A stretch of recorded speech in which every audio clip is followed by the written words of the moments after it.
ಹನೂರಲ್ಲಿ ಮೂವರ ಎನ್ಕೌಂಟರ್ ಆಗಿದ್ದು ಆ ಎನ್ಕೌಂಟರ್ ಪ್ರಕರಣಕ್ಕೆ ಸಂಬಂಧಪಟ್ಟಂಗೆ ಈ ಮರಣೋತ್ತರ ಪರೀಕ್ಷೆಯ ವರದಿ ಸಿಕ್ಕಿದೆ. ಎದೆ, ತೊಡೆ, ಹೊಟ್ಟೆ ಭಾಗಕ್ಕೆ ಗುಂಡು ಬಿದ್ದಿವೆ ಅಂತ ಹೇಳಿದೆ ವರದಿ. ಹತ್ತಿರದಿಂದಲೇ ಗುಂಡು ಹಾರಿಸಿರುವಂಥದ್ದು ಪತ್ತೆಯಾಗಿದೆ. FSL ವರದಿ ಏನು ಹೇಳ್ತಾ ಇದೆ ಅದರ ವಿವರಗಳನ್ನು ನಾವು ನಿಮಗೆ ಕೊಡ್ತಾ ಇದ್ದೀವಿ. ಬಹಳ ಹತ್ತಿರದಿಂದ ಗುಂಡಿನ ಚಕಮಕಿ ಆಗಿದೆ ಅಂತ ಬರೆದಿದ್ದಾರೆ. ಅದರಲ್ಲಿ ಮೈಸೂರಿನ KR ಹಾಸ್ಪಿಟಲ್ನಲ್ಲೇ ನಡೆದಂಥ ಪರೀಕ್ಷೆ ಅದು FSL. ಅವಾಗ ಬಹಳ ಹತ್ತಿರದಿಂದ ಗುಂಡಿನ ಚಕಮಕಿಯಾಗಿದೆ. ಎಲ್ಲೆಲ್ಲಿ ಗುಂಡುಗಳು ನಾಟಿವೆ ಅದರ ವಿವರಗಳನ್ನು ಕೂಡ ಕೊಡಲಾಗಿದೆ. ಆಂತೋಣಿ ಸ್ವಾಮಿ, ಪೀಟರ್ ಮತ್ತು ಕುಮಾರ್ ಅನ್ನುವಂಥವ್ರು 3 ಜನ ಮೃತಪಟ್ಟಿದ್ದರು. ಅದಾದಮೇಲೆ ಡೆವಲಪ್ಮೆಂಟ್ಗಳು ನೋಡ್ತಾ ಇದ್ದೀವಿ. ಅದರ ನಂತರದ ಡೆವಲಪ್ಮೆಂಟ್ಗಳು ಖಂಡಿತವಾಗಲೂ ಒಳ್ಳೆಯ ಡೆವಲಪ್ಮೆಂಟ್ಗಳಲ್ಲ. ಎಲ್ಲೊಂದು ಕಡೆಗೆ ಪೋಚಿಂಗ್ ಕ್ಯಾಮ್ನೇ ಉಡಾಯಿಸ್ಬಿಡೋದು, ಜಿಲೆಟಿನ್ ಕಡ್ಡಿ ಇಟ್ಟು ಉಡಾಯಿಸೋದು, ಅಲ್ಲಿ ಏನೇನು ಈ ತಂತಿ ಬೇಲಿ ಹಾಕಿದ್ದಾರೆ, ವಿದ್ಯುತ್ ತಂತಿ ಬೇಲಿಗಳು, ಅವನ್ನೆಲ್ಲ ಕಿತ್ತು ಹಾಕೋದು, ಕಾಡು ಪ್ರಾಣಿಗಳು ಬರಲಿ ಅವು ಮತ್ತು ಅಟ್ಯಾಕ್ ಮಾಡೋಣ ಅಂತ.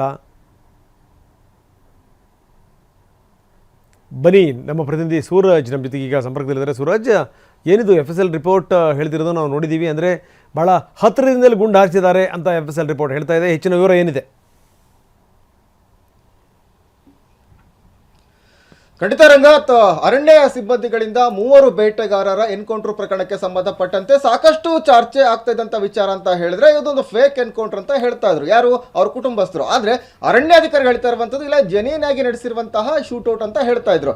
ಆದ್ರೆ ಇದಕ್ಕೆ ಒಂದು ತಾರ್ಕಿಕ ಅಂತ್ಯಕ್ಕೆ ಸಿಗ್ತಾ ಇರುವಂತದ್ದು ಈಗಾಗಲೇ ಕೂಡ ಮೃತಪಟ್ಟಂತಹ 3 ಏನು PM ಅಂದ್ರೆ ಪೋಸ್ಟ್ ಮಾರ್ಟಮ್ ಮರಣೋತ್ತರ ಪರೀಕ್ಷೆ ವರದಿ ಕೂಡ ಈಗ ರಿವೀಲ್ ಆಗಿದೆ. ಜೊತೆಗೆ FSL ರಿಪೋರ್ಟ್ ಕೂಡ ಬಂದಿರುವಂತದ್ದು. ಆ FSL ರಿಪೋರ್ಟ್ ಅಲ್ಲಿ ಸ್ಪಷ್ಟವಾಗಿ ಉಲ್ಲೇಖ ಮಾಡಿದ್ದಾರೆ, ಇದು ಶಾರ್ಟ್ ರೇಂಜ್ ಇಂದ ಫೈರ್ ಆಗಿದೆ ಅಂತೇಳಿ.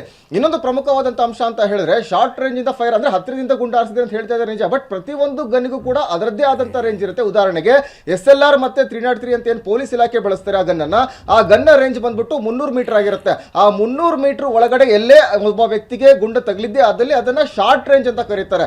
ಅದೇ ರೀತಿಯಾಗಿ ಈ ಒಂದು ಏನು 3 ಮಂದಿ ವಿರುದ್ಧ ಅರಣ್ಯ ಸಿಬ್ಬಂದಿ ಒಂದು ಫೈರ್ ಅನ್ನ ಮಾಡ್ತಾರೆ. ಅದನ್ನ ಏನು ಆಕ್ಷನ್ ಪಂಪ್ ಗನ್ ಅಂತ ಕರೀತಾರೆ, ಪಂಪ್ ಆಕ್ಷನ್ ಗನ್ ಅಂತ ಶಾರ್ಟ್ ಗನ್ ಅಂತ ಕರೀತಾರೆ. ಅದರ ರೇಂಜ್ ಬಂದ್ಬಿಟ್ಟು 30 ರಿಂದ 45 ಮೀಟರ್. ಈ 30 ರಿಂದ 45 ಮೀಟರ್ ದೂರದ ಅಂತರದ ಒಳಗಡೆ ಯಾರೇ ಒಬ್ಬರಿಗೆ ಫೈರ್ ಮಾಡಿದ್ರೆ ಇದೇ ರೀತಿಯಾಗಿ ಇಂಪ್ಯಾಕ್ಟ್ ಆಗುತ್ತೆ. ಈಗಾಗಲೇ ಕೂಡ ತಾವು ನೋಡ್ತಾ ಇರಬಹುದು, ಮರಣೋತ್ತರ ಪರೀಕ್ಷೆಯಲ್ಲಿ ಸ್ಪಷ್ಟವಾಗಿ ಹೇಳಿದ್ರೆ ಆಂತೋಣಿ ಸ್ವಾಮಿ, ಪೀಟರ್ ಮತ್ತೆ ಕುಮಾರ್ಗೆ ಯಾವ್ಯಾವ ಭಾಗದಲ್ಲಿ ದೇಹದಲ್ಲಿ ಗುಂಡನ ಬಿದ್ದಿದೆ ಅಂತ ಹೇಳಿ. ಪ್ರಮುಖವಾಗಿ ಏನ್ ಪೀಟರ್ ಇದ್ದಾನೆ, ಪೀಟರ್ನ ಎದೆ ಭಾಗಕ್ಕೆ ಗುಂಡನ ಹೋಗಿರುವಂತದ್ದು ಏನು 8 ಮಿಲಿಮೀಟರ್ ಒಳಗಡೆ ಗುಂಡು ಹೋಗಿದೆ. ಅದರ ಜೊತೆಗೆ 4 ಮಿಲಿಮೀಟರ್ ಅಷ್ಟು ಅದು ಬ್ರಾಡ್ ಆಗಿ ಓಪನ್ ಆಗಿರುವಂತದ್ದು. ಮತ್ತೊಂದು ಕಡೆ ಏನು ಆಂತೋಣಿ ಸ್ವಾಮಿಗೂ ಕೂಡ ಒಂದು ಏನು ಹೊಟ್ಟೆ ಭಾಗಕ್ಕೆ ಗುಂಡನ ಬಿದ್ದಿರುವಂತದ್ದು. ಅದನ್ನು ಕೂಡ ಸ್ಪಷ್ಟವಾಗಿ ಒಂದೀಗ ಮರಣೋತ್ತರ ಪರೀಕ್ಷೆಯಲ್ಲಿ ಉಲ್ಲೇಖ ಮಾಡಲಾಗಿದೆ. ಈಗ ಪ್ರಮುಖವಾಗಿ ಅಂತ ಹೇಳಿದ್ರೆ ಏನು ಒಂದು ಮರಣೋತ್ತರ ಪರೀಕ್ಷೆಯ ಸಂದರ್ಭದಲ್ಲಿ ಕೂಡ ಅವರ ಒಂದು ಒಳಉಡುಪಿನಲ್ಲಿ ಕೂಡ ಸಾಕಷ್ಟು ಒಂದು ಪ್ರೈಮರ್ ಪತ್ತೆಯಾಗಿತ್ತು. ಆ ಪ್ರೈಮರ್ ಅನ್ನ ಸೂಚನೆ ಕೊಡುವಂತದ್ದು ಪ್ರಮುಖವಾಗಿ ಹೌದು ಇವರು ಬೇಟೆಗಾರರು ಅಂತ ಹೇಳಿ ಸೂಚನೆ ಕೊಡ್ತಾ ಇದೆ. ಸದ್ಯಕ್ಕೆ ಮರಣೋತ್ತರ ಪರೀಕ್ಷೆಯಲ್ಲಿ ಎಲ್ಲವೂ ಕೂಡ ಸ್ಪಷ್ಟವಾಗಿ ರಿವೀಲ್ ಆಗ್ತಾ ಇರುವಂತದ್ದು ರಂಗನಾಥ್. ಓಕೆ, ಧನ್ಯವಾದ ತಮ್ಮೆಲ್ಲ ಮಾಹಿತಿಗೆ.